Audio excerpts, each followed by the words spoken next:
नमस्कार प्यारे बच्चों आज हम लोग संस्कृत में शब्दशः पाठ है। पाठ 17 संख्यावाची शब्दाः संख्यावाची शब्द का अध्ययन करेंगे। बच्चों, संस्कृत भाषा में भी संख्याओं का प्रयोग होता है। जिस तरह हम हिंदी भाषा में संख्या 1, 2, 3, 4 आदि पढ़ते हैं, उसी तरह से संस्कृत में भी संख्याएं पढ़ी जाती हैं। हिंदी भाषा के समान संस्कृत भाषा में भी संख्याओं का प्रयोग होता है। सभी संख्यावाचक शब्दों का प्रयोग विशेषण के रूप में होता है। संख्यावाचक शब्दों का प्रयोग विशेषण के रूप में किया जाता है। जैसे संस्कृत में 1 से 4 तक की संख्याओं के रूप तीनों लिंगों में भिन्न भिन्न होते हैं। 5 से 10 तक की संख्याओं के रूप तीनों लिंगों में एक जैसे होते हैं, और 5 से 10 तक की जितनी संख्याएं होती हैं वो तीनों लिंगों में समान होते हैं। 1 से 50 तक की संख्याएं यहाँ पर दिया गया है। हम लोग को 1 से 50 तक की संख्याओं का संस्कृत में अध्ययन करना है। आप यहाँ देख सकते हैं कि 1, 2, 3, 4 के लिए स्त्रीलिंग, पुल्लिंग और नपुंसक लिंग में अलग अलग लिखा गया है। जैसे पुल्लिंग में 1 का संस्कृत एक, स्त्रीलिंग में एका और नपुंसक लिंग में एकम। 2 का संस्कृत पुल्लिंग के लिए दो, स्त्रीलिंग के लिए दे और नपुंसक लिंग के लिए दे। ऐसे ही 3 का संस्कृत त्रय, त्रिश और त्रीण, त्रय, त्रिश और त्रीण।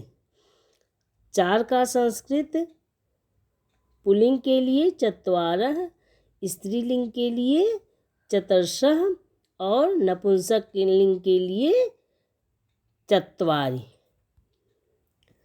अब बच्चों, आपने यहाँ देखा कि 1 से 4 तक की संख्याएं पुल्लिंग, स्त्रीलिंग और नपुंसक लिंग में अलग अलग होती हैं, लेकिन इसके आगे 5 से 50 तक की संख्याएं सभी लिंगों में एक समान होती हैं।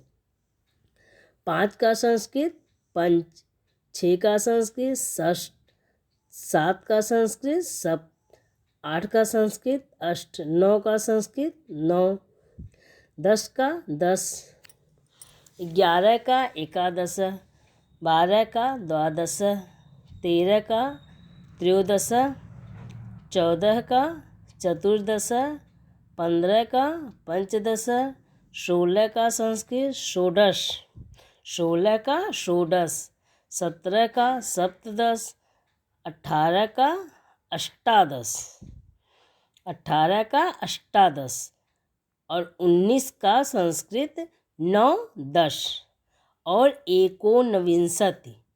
19 का संस्कृत एकोनविंशति, विंशति यानी 20, एकोन एक न, जिसमें 20 में एक न हो, एकोनविंशति यानी 20 में एक न हो, अर्थात 19। 9, 10, 9 और 10 19। इस प्रकार से 19 का संस्कृत नवदश भी कह सकते हैं और एकोनविंशति भी कह सकते हैं। 20 का संस्कृत विंशति, 21 का एकविंशति, 22 का द्वाविंशति, 23 का त्रयोविंशति, 24 का चतुर्विंशति, 25 का पंचविंशति, 26 का षड्विंशति, 27 का सप्तविंशति, 28 का अष्टाविंशति, 29 का एकोनत्रिंशति, नवविंशति, 9 और 20 29, एकोनत्रिंशति, 63, 30 को कहते हैं। और 30 में एक ना यानी एकोन त्रिंशति। 29 का एकोन त्रिंशति। 63 का 30। 31 का संस्कृत एक त्रिंशत।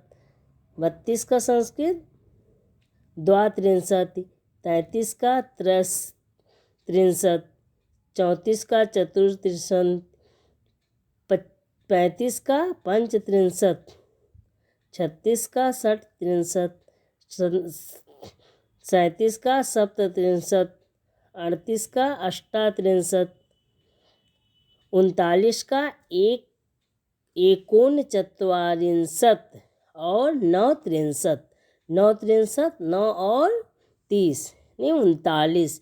एकोनचत्वारिंशत। चत्वारिंशत का संस्कृत 40 का संस्कृत चत्वारिंशत।